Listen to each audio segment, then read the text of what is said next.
Welcome to Tamil கணிதன். இது வரைக்கும் பார்த்தோம்னா நம்ம ப்ரீவியஸ் கொஸ்டின்ஸ்லாம் நம்ம தொகுத்து ஒரு சீரீஸை நம்ம பார்த்துட்டு கடைசியாக வந்து பார்த்தோம்னா நம்ம 37வது நாள் வகுப்பை நம்ம கம்ப்ளீட் பண்ணியிருந்தோம். அதாவது விகிதம் மற்றும் விகிதாச்சாரத்தை நம்ம பார்த்துருந்தோம். ஓகேங்களா? ஸோ இன்னைக்கு அதனுடைய தொடர்ச்சி தான் 38வது நாள் வகுப்பு. தொடர்ந்து நம்ம ஷார்ட்கட்டில் வீடியோஸ் நம்ம போட்டுட்டு இருக்கோம். உங்களோட ஃப்ரெண்ட்ஸுக்கும் ஷேர் பண்ணுங்க. டெய்லி நோட்ஸ் எடுங்க. மேக்ஸை பற்றி கவலையே படாதீங்க. மேக்ஸுக்கு ரொம்ப எளிமை தான். நீங்கள் தொடர்ந்து ஃபாலோ பண்ணாலே போதும். ஏன்னா கொடுத்துருக்கிறனால குறைவான நாட்கள் தான். இன்னும் ஒரு 2 மாதமும் 3 மாதமும் இது இருக்குது. அதுக்குள்ளே நம்ம ஈஸியாக கம்ப்ளீட் பண்ணிட்டு ரிவிஷனும் பண்ணிடலாம். ஸோ அதனால் தொடர்ந்து ஃபாலோ பண்ணுங்கள். உங்கள் ஃப்ரெண்ட்ஸுக்கு ஷேர் பண்ணுங்கள். ஏன்னா மேக்ஸ்ன்றது எளிமைன்றதுக்கு காரணம் என்னன்னா, மேக்ஸ்ன்றது எளிமைன்னு ஏன் நான் சொல்கிறேன்னா, நான் சொன்னால் புரியாது. என்னோட வீடியோஸில் எடுத்து பாருங்கள். ப்ரீவியஸ் வீடியோஸ்லாம் நீங்கள் பார்க்கல அப்படின்னா அது கீழே டிஸ்கிரிப்ஷன் அதோட லிங்க் வச்சிருக்கேன். அதெல்லாம் பார்த்துட்டு இங்கே வந்தீங்கன்னா ரொம்ப யூஸ்ஃபுல்லாக இருக்கும். சரியா? இப்போ பாருங்கள், ஃபர்ஸ்ட் கொஸ்டின் பாருங்கள். இரு எண்களின் விகிதம் 1:2.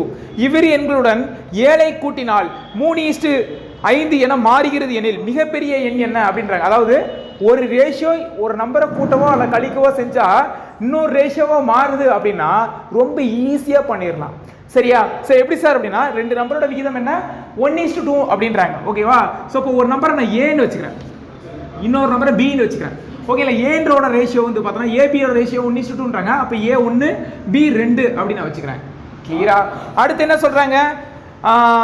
ஒரு நம்பர் 7 கூட்டின பிறகு என்ன ரேஷியோ மாறுதுன்றாங்க? 3:5 மாறுதுன்றாங்க. ஓகேவா? அப்போ ஏ 3 மாறுது, இது 5 மாறுதுன்றாங்க. கிளியரா? இப்போ நம்ம என்ன பண்ண போறோம்னா, மேல இருக்கிறத கழிங்க. ஓகேவா? 2ல 1 போச்சுன்னா எவ்வளவு? 1. அதை கீழே பெருக்கணும். புரிஞ்சுதா உங்களுக்கு? இப்போ கீழே இருக்கிறத கழிச்சிட்டு மேலே போடணும். ஓகேங்களா? அப்போ 5ல 3 போச்சுன்னா எவ்வளவு? 2. அதை நம்ம மேலே பெருக்கிறணும். கிளியரா? ஓகே. இப்போ இதை வச்சு இதுலையும் பெருக்கணும், இதுலையும் பெருக்கணும். புரிஞ்சுதா? பாருங்க, O2 2, 2 4. அதே மாதிரி இங்க 1 3 3, O5 5. இப்போ நீங்களேன் டிஃபரன்ஸ் நம்ம பாருங்களேன். இதோட 2க்குள்ள டிஃபரன்ஸ் தான் நான் சொல்றேன். இதுல 3ல 2 போச்சுனாலும் 1, 5ல 4 போச்சுனாலும் 1. இப்போ என்ன சொல்லிருக்காங்கன்னா, இதுல 7ஐ கூட்டினால் இந்த ரேஷியோல இருந்து இந்த ரேஷியோ வரதுக்கு என்ன பண்றாங்க? இதுல இருந்து 7 கூட்டினா இந்த ரேஷியோ வருதுன்றாங்க. கிளியரா? அதே மாதிரி பார்த்தோன்னா அப்போ இது 2க்குள்ள டிஃபரன்ஸ் என்னவா இருக்கும்? 7ஆ தான் இருக்கும். கிளியரா? புரிஞ்சுதா? இது 2க்குள்ள டிஃபரன்ஸ் என்னவா இருக்கும்? 7ஆ இருக்கு. ஏன்னா இங்க இருந்து இதுல 7 கூட்டினா இந்த நம்பர் வருது. ஓகே. அப்போ 2க்குள்ள டிஃபரன்ஸ் என்னவா இருக்கும்? 7ஆ தான் இருக்கும். ஆனா இது 2க்குள்ள டிஃபரன்ஸ் பாருங்க என்ன வருது? 1 தான் வருது. அப்போ நம்மளுக்கு டிஃபரன்ஸ் 7 வரணும். அப்போ இதை எதால பெருக்குனா 7 அப்படின்னு நம்ம பார்க்கணும். 1 எதால பெருக்குனா 7, 7ஆல பெருக்குனா 7. கிளியரா? அப்போ பாருங்க, இதை நான் என்ன பண்றேன்? 7ஆல பெருக்கிறேன். அப்போ இதை மட்டும் 7ஆல பெருக்கினா கூடாது, எல்லாத்தையும் நம்ம 7ஆல பெருக்கிறணும். கிளியரா? அப்போ பாருங்க, 2 14. சரியா? ஓகே. 7 4 28. அப்போ பாருங்களேன், ஸோ முதல் நம்பர் என்னது? 14. இரண்டாவது நம்பர் 28. இங்க கேள்வி என்ன சொல்றாங்கன்னா, என்ன சொல்றாங்க? வீட்டில் பெரிய எண் என்னன்றாங்க. ஸோ பெரிய எண் என்னன்னா 28. இது 7ஐ கூட்டின பிறகு தான் இந்த ரேஷியோ வருது. ஸோ 7ஐ கூட்டின பிறகு என்ன வருதுன்னு பார்க்கலாமா? பாருங்களேன், இதை வச்சு இங்கே பெருக்கலாமா? கிளியரா? பாருங்க, 21. கரெக்டா? 7ஐ கூட்டினா 21 வருமா? ஓகே. அதே மாதிரி இங்கே பாருங்க, 7 5 35. பாருங்க, 7ஐ கூட்டின பிறகு 35 வரும். இதே கொஸ்டின்ல பெரிய எண் 28, சிறிய எண் கேட்டோம்னா 14. 7ஐ கூட்டிய பிறகு அந்த எண் என்ன அப்படின்னு கேட்டாங்கன்னா, ஒரு நம்பர் 21 இருக்கும், இன்னொன்று 35 இருக்கும். ஸோ ஒரே ட்ரிக்ல 4 ஆன்சர் பண்ணலாம். அவங்க என்ன கேள்வி கேட்குறாங்களோ அதுக்கேற்ற மாதிரி நம்ம ஆன்சரை எடுத்து எழுதிக்கலாம். கிளியரா புரிஞ்சுக்கணும்னு நினைக்கிறேன். இதே ஷார்ட்கட்டை நம்ம யூஸ் பண்ணி தொடர்ந்து நிறைய கணக்குகள் நம்ம பார்க்க போறோம். பாருங்களேன். ஸோ அடுத்த ஒரு கொஸ்டின் பாருங்க. 3:5 என்ற விகிதத்தில் இரு எண்கள் உள்ளன. அவை ஒவ்வொன்றிலிருந்தும் 7ஐ கழிக்கப்பட்டால் அவை 12:23 என்ற விகிதத்தில் இருக்கும் எனில் இரண்டாவது எண்ணை காண்க அப்படின்றாங்க. என்ன சொல்றாங்கன்னா, போன சமல 7ஐ கூட்டினால் அப்படின்னு சொன்னாங்க. இந்த சமல என்ன சொல்றாங்க? 9ஐ கழிக்கப்பட்டால் அப்படின்றாங்க. சப்போ கழிச்சாலும் சரி கூட்டினாலும் சரி டிஃபரன்ஸ் என்னவோ அதுதான் வரும். ஓகேவா? அதை நான் புரியுற மாதிரி நான் சொல்றேன். இப்போ 2 நம்பர் எடுத்துக்கணும். ஓகேவா? ஒன்னு A, இன்னொன்னு Bன்னு வச்சுக்கோங்க. சார் ரேஷியோ என்ன சொல்லிருக்காங்க? First ratio 3:5. இப்போ இங்க 3னா இங்க 5. ஓகே. அடுத்து 7 சரி 9 கழிச்ச பிறகு என்ன ரேஷியோன்றாங்க? 12:23ன்றாங்க. அப்போ A 12,000, இது 23,000. இப்போ என்ன பண்ணுவோம்? மேல இருக்கிறத கழிச்சு போடுமா? பாருங்க, இதை கழிங்க. 5ல 3 போச்சுனா 2. அதை நான் என்ன பண்ணுவேன்? கீழே பெருக்கிறேன். அடுத்து 23ல 12 போச்சுனா எவ்வளவு? நம்மளுக்கு 11 வரும். அதை மேலே பெருக்கிறேன். இப்போ பாருங்க, இதை வச்சு இங்க பெருக்கலாமா? 11 × 3 அளவு 33, 11 × 5 அளவு 55. அதே மாதிரி இங்க 2 × 12 அளவு 24, 2 × 23 அளவு 46. இப்போ நம்ம டிஃபரன்ஸ் பாருங்களேன். ஸோ என்னது இதிலிருந்து ஒரு 9 கழிச்சா என்னது 12:23 வருது. அப்போ டிஃபரன்ஸ் என்ன வரணும்? 9 சார். போன சமயம் கூட்டினான்னு சொன்னீங்க, அதுக்கு டிஃபரன்ஸ் 7ன்னு சொன்னீங்க. இதில் கழித்தால் வருது. அப்போ டிஃபரன்ஸ் எப்படி சார் 9 வரும் அப்படின்னா கரெக்டாக தான் வரும். ஏன்னா நல்லா கவனிங்களேன். இப்போ ஒரு ஒரு என்ன சொல்கிறேன், ஒரு 10 நம்பர் நான் சொல்கிறேன். இதுலேருந்து 9 கழித்தால் எவ்வளோ வரும்? 1 வரும். ஓகேவா? அப்போ கழிச்சா 9 வருன்றாங்க. அப்போ ரெண்டுக்கும் டிஃபரன்ஸ் பாருங்க 9 வரும். இதே 10ல் ஒரு 9ஐ கூட்டினால் அப்படின்னா என்ன வரும்? 19 வரும். இப்போ இது ரெண்டுக்கும் டிஃபரன்ஸ் பாருங்க 9 தான் வரும். கிளியரா புரிஞ்சதா? ஸோ அப்போ கழித்தாலும் சரி கூட்டினாலும் சரி டிஃபரன்ஸ் இங்க என்ன கூட்ட சொல்றாங்களோ அதுதான் டிஃபரன்ஸா இருக்கும், எதை கழிக்க சொல்றாங்களோ அதுதான் டிஃபரன்ஸா இருக்கும். புரிஞ்சதா உங்களுக்கு? அப்போ எதை கழித்தால் அப்படின்றாங்க? 9ஐ கழித்தால் அப்படின்றாங்க. அப்போ டிஃபரன்ஸ் எவ்வளவு வருதுன்னு பார்க்கலாமா? பாருங்க. 24 33ல 24 போச்சுன்னா எழுது 9, 46ல சரி 55ல 46 போச்சுன்னா 9. போன சம்ல இங்க 1 வந்துச்சு, ஆனா டிஃபரன்ஸ் 7 வரணும். ஓகேவா? அதனால நம்ம 7ஆல பெருக்கணும். ஓகேவா? இது 7 மாத்திரம் 7ஆல பெருக்கணும். ஆனா இந்த சம்ல என்னது 9ஐ கழித்தால்ன்றாங்க. அப்ப டிஃபரன்ஸ் 9 வரணும். ஆனா இங்க என்னது 9 டைரக்டா வந்துருச்சு. அப்ப நம்ம எந்த நம்பராலையும் பெருக்க தேவையில்லை. இதே இது சப்போஸ் டிஃபரன்ஸ் 3 3ன்னு வருதுங்களே, இதை 9ஆ மாத்திரம் என்ன பண்ணணும்? 3ஆல பெருக்கி இருக்கணும். கிளியரா புரிஞ்சுதா? இப்போ 9 வந்ததால என்ன பண்றேன், நான் எதாலையும் பெருக்க தேவையில்லை. அப்ப இதுல நம்மளுக்கு தெரிஞ்சிருச்சு. சோ ஃபர்ஸ்ட் நம்பர் ஏன்ற நம்பர் 33 முதல் நம்பர், இரண்டாவது நம்பர் 55. இங்க கேள்வி என்ன கேட்டிருக்காங்க? இரண்டாவது எண் தான் கேட்டிருக்காங்க. சரியா? அப்ப என்னது 55. இதே क्वेश्चनல 9ஐ கழிக்கப்பட்ட பிறகு என்ன எண் வரும் கேட்டிருந்தா 9ஐ கழிக்கப்பட்ட பிறகு அந்த நம்பர் 24ஆ இருக்கும். ஓகேனா? இது கழிக்கப்பட்ட பிறகு ஓகேனா? அதே இது இரண்டாவது நம்பர் 46ஆ இருக்கும். கிளியரா புரிஞ்சதா? சரி ஓகே. இதே மாதிரி மாடல்ல இன்னொரு சம், அதாவது ரூபாய் கணக்குகள் ஒரு ரேஷியோல. சோ அந்த மாதிரி மாடல் எப்படி நம்ம பண்ணலாம் அப்படின்றத நம்ம பார்ப்போம். இந்த क्वेश्चனை பாருங்க. A மற்றும் B இன் வருமானத்தின் விகிதங்கள் 5:4, இவைகளின் செலவுகளின் விகிதம் 3:2. இருவரும் முறையே ரூபாய் 1600 சேமித்தனர் எனில் B இன் மாத வருமானம் எவ்வளவுன்றாங்க. சரி, அதே மாதிரி 2 ரேஷியோ தான் கொடுத்துறாங்க. பட் இதுல ரூபாய் வச்சு கொடுத்துறாங்க. ரொம்ப ஈஸியா நம்ம பண்ணிடலாம். ஒரே ஷார்ட்கட், அதே ஷார்ட்கட் நம்ம பண்ணிடலாம். சரி பாருங்க. A B 2 பேர் இருக்காங்க. ஓகேவா? A ன்ற ஒருத்தர், B ன்ற ஒருத்தர் இருக்காங்க. இதுல AB யோட ரேஷியோ என்ன 5:4 அப்படின்றாங்க. அப்ப இவங்களுக்கு 5, இது 4. இது என்னது? வருமானம். ஆமா தானே? சரி, இது வந்து வருமானத்தோட விகிதம், வருமானம். ஓகேவா? அடுத்து செலவு. செலவோட விகிதம் என்ன சொல்றாங்க? செலவோட விகிதம் வந்து பார்த்தோன்னா 3:2 அப்படின்றாங்க. ஸோ இங்க 3 இங்க 2. இப்போ நம்ம மேலே இருக்கிறத கழிப்புமா? ஸோ 5ல் 4 போச்சுன்னா எழுவு 1, அதை கீழே பெருக்கிடுவேன். ஓகேவா? ஓகே. 3ல் 2 போச்சுன்னா எழுவு 1, அதை மேலே பெருக்கிடுவேன். ஸோ இப்போ 2லையுமே 1 தான் வரும். அப்போ அதே ஆன்சர் தான் வரும். ஓகேவா? அப்போ அதனால என்ன பண்ணலாம்? 1 நம்ம பெருக்க தேவையில்லை. கீழே புரிஞ்சுதா? சரி, 2லையுமே டிஃபரன்ஸ் 1 தான் வருது. அப்போ இந்த 1 இங்கே கீழே போட்டிருப்போம், இந்த 1 நம்ம மேலே போட்டிருப்போம். ஸோ அதே நம்பர் தான் வந்திருக்கும். கிளியரா? So okay. அப்போ என்ன ஒன்று, இது ரெண்டுக்கும் டிஃபரன்ஸ் நம்ம பார்க்கணும். கிளியரா? ஸோ உங்களுக்கு புரியுதுக்காக கூட அந்த ஸ்டெப் மறுபடியும் கூட பண்ணுறேன்னு வச்சுக்கலாம். இது 2 கழிச்சா 1, இது 2 கழிச்சா 1. ஸோ மறுபடியும் என்ன ஒன்று, அதே நம்பர் தான். 1 வச்சுக்க பிறகுனா 5 தான், இதை வச்சு பிறகுனா 4 தான். அதே மாதிரி பாருங்க, 1 3 3 தான், 1 2 தான். கிளியரா? நம்ம என்ன ஒன்று 1ன்னு வந்தாலே நம்ம இதிலே ஸ்டாப் பண்ணிக்கலாம். புரிஞ்சுதா? ஓகே. இப்போ டிஃபரன்ஸ் பாருங்க. ஸோ டிஃபரன்ஸ் பார்த்தோன்னா 5ல் 3 போச்சுன்னா 2, 4ல் 2 போச்சுன்னா 2. ஓகே, நல்லா புரிஞ்சுக்கணும். ஃபர்ஸ்ட் இருக்கிறது என்னது? வருமானம். ரெண்டாவது இருக்கிறது என்னது? செலவு. அப்போ வருமானத்தையும் செலவையும் கடிச்சா மீதி இருக்கிற அமௌண்ட் சேமிப்பா தான் இருக்கும். கிளியர் தானே? மீதி இருக்கிற அமௌண்ட் என்னது? சேமிப்பா தான் இருக்கும். அப்போ கவனிங்க, வருமானத்தையும் செலவையும் கழிச்சேன். சேமிப்பு பார்த்தோன்னா 2 பேருக்குமே 2 ரூபா 2 ரூபா வருது சேமிப்பு. ஆனால் இங்கே வந்து எவ்வளோ சேமிக்கிறாங்க அப்படின்னா 1600 ரூபாய் சேமிக்கிறாங்க. கிளியரா? இது வந்து எவ்வளோ சேமிக்கிறாங்க? 1600 ரூபாய் சேமிக்கிறாங்க. ஆனால் இங்கே 2 ரூபாய் தான் வருது. அப்போ இந்த 2ஐ நம்ம என்ன பண்ணணும்? 1600 ரூபாயை நம்ம மாற்றணும். ஓகே தானே? அப்போ இந்த 2ஐ எதால பெருக்குன்னா 1600 மாறும், 800ஆல பெருக்குன்னா 1600 மாறிடும். கிளியரா? ஸோ அதனால என்ன பண்றேன்னா எல்லாத்தையும் 800ஆல பெருக்கிறேன். அவ்வளவுதான். ஓகே தானே? எல்லாத்தையும் என்ன பண்றேன்? 800ஆல பெருக்கிறேன். புரிஞ்சுதா?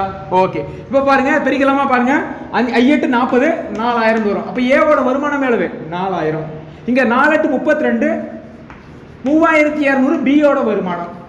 கிளியரா? ஓகே. அவங்களோட செலவு எவ்வளவுன்னு பார்க்கலாமா? சோ பாருங்க, செலவு பாருங்க 3 8 24. ஓகேவா? அடுத்து 2 8 16.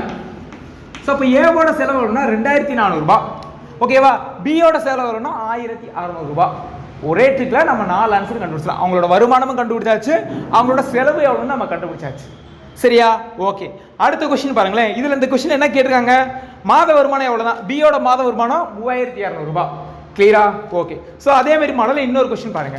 இந்த கணக்கு நம்ம பார்க்கறதுக்கு முன்னாடி நம்ம மார்ச் 11 இருந்து மதுரையில் 1 வீக் செமினார் நம்ம நடக்க இருக்கு. ஸோ அதில் நீங்கள் கலந்துக்கிறனா கீழே டிஸ்கிரிப்ஷனில் ஃபோன் நம்பர் கொடுத்துருக்கேன், அந்த நம்பருக்கு நீங்கள் கால் பண்ணி ரெஜிஸ்டர் பண்ணிக்கோங்க. ஸோ அது போக அங்கே கலந்துக்கிற மாணவர்கள் அனைவருக்குமே என்னோட ஷார்ட்கட் புக்கு ஃப்ரீயாக தான் கொடுக்குறோம்.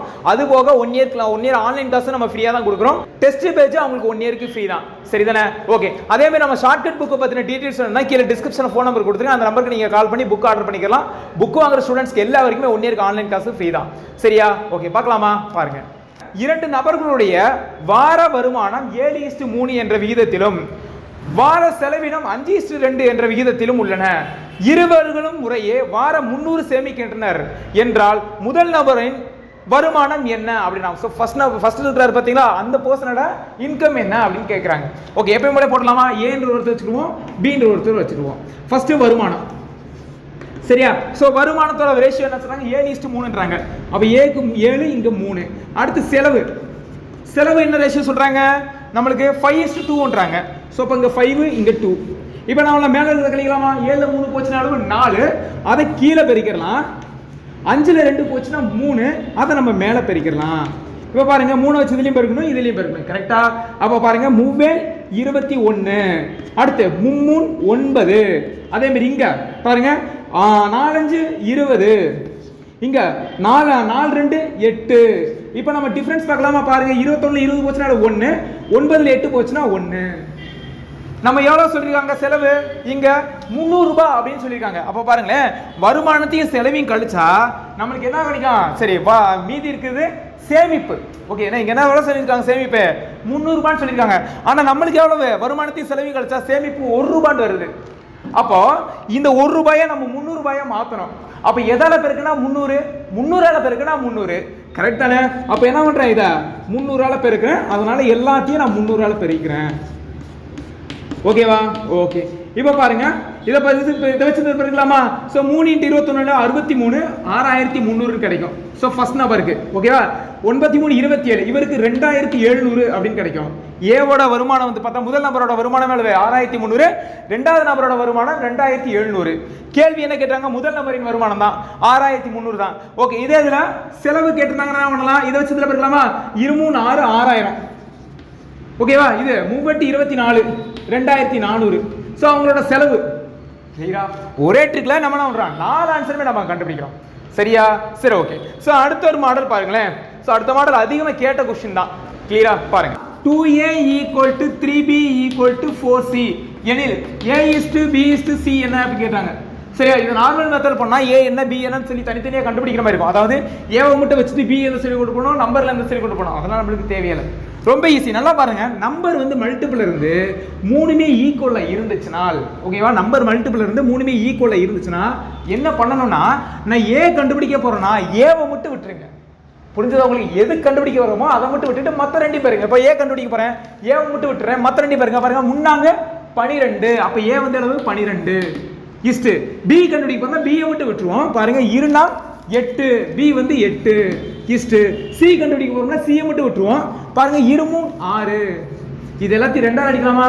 சரி, ரெண்டால அடிச்சா பாருங்க 6 2 12, 4 2 8, 3 2 6. அப்ப அதனுடைய ரேஷியோ என்ன? 6:4:3. அவ்வளவுதான். கிளியரா? சரி, இதே மாதிரி மாடல பெர்சன்டேஜ்ல கொடுப்பாங்க. அது எப்படின்னு பார்க்கலாமா? பாருங்க, a இன் 30% ஆஃப், சரி, a in 30% equal to b இன் 0.25%. சரி, 25 ஈக்குவல் டு 1/5c எனில் a:b:c என்னன்னு கேக்குறாங்க.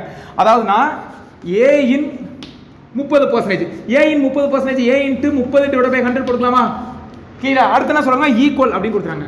அடுத்து b இன்டு இன்னனால பெருக்கல் தான், b இன்டு 0.25 ஈக்குவல் டு அடுத்து 1/5c அப்படின்னு கொடுத்துறாங்க. கிளியரா? அப்ப பாருங்களேன், இதை முழு நம்பரை மாத்திக்கலாமா? அப்ப எப்படி எழுதுறேன் பாருங்களேன். நம்பர் முதல்ல எழுதிக்கிறேன். 30/100 a ஈக்குவல் டு, இது எப்படி எழுதிக்கலாம்? இது மேலங்கிலி 100ஆல பெருக்கலாமா? மேலங்கிலி 100ஆல பெருக்கினா 25/100 எழுதிக்கலாமா? கிளியரா? ஏன்னா முழு நம்பரை நம்ம மாத்தணும்ல. இன்டு என்னது? b. ஓகே. இப்ப பாருங்க, இத நல்லா பாருங்க, இங்கேயும் 100 இருக்கு, இங்கேயும் 100 இருக்கு. அதே மாதிரி இதுலயும் டினாமினேட்டர் 100ஆ மாத்திக்கலாமா? 100ஆ மாத்திரம்னா என்ன பண்ணலாம்? 20ஆல பெருக்கலாம். அப்ப மேல என்ன பண்ணணும்? 20ஆல பெருக்கணும். அப்ப ஒரு 20 20. அப்ப 20/100 c.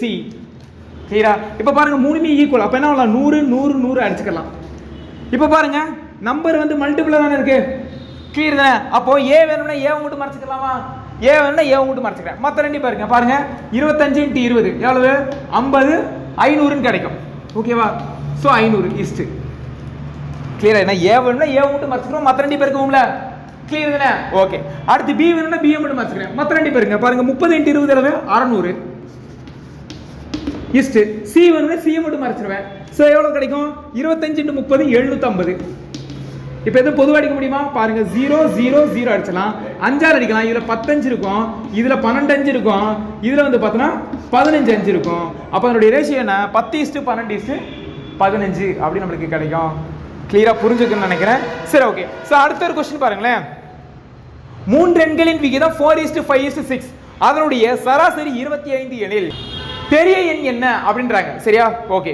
இப்போ வந்து பார்த்தோன்னா சராசரி கொடுத்துறாங்க. என்ன 4:5:6 கொடுத்துறாங்களா? 4:5:6 அப்படின்னு கொடுத்துறாங்க. சராசரி என்ன 25ன்னு சொல்றாங்க. ஸோ சராசரினாலே பாருங்க 4 5 6 தொடர்ச்சியான நம்பர் தானே. ஸோ தொடர்ச்சியான நம்பரா இருந்துச்சுன்னா சராசரி எதுவோ அதுதான் நடிகனா இருக்கும். அப்ப நடிகன் பார்த்தோன்னா 25. ஓகேவா? ஓகே. இப்போ கவனிங்களேன், இப்போ இது 25 மாதிரி இருக்கு. அப்ப எதால பெருக்கி இருக்காங்க? 25 5ஆல பெருக்கி இருக்காங்க. கிளியர் தானே?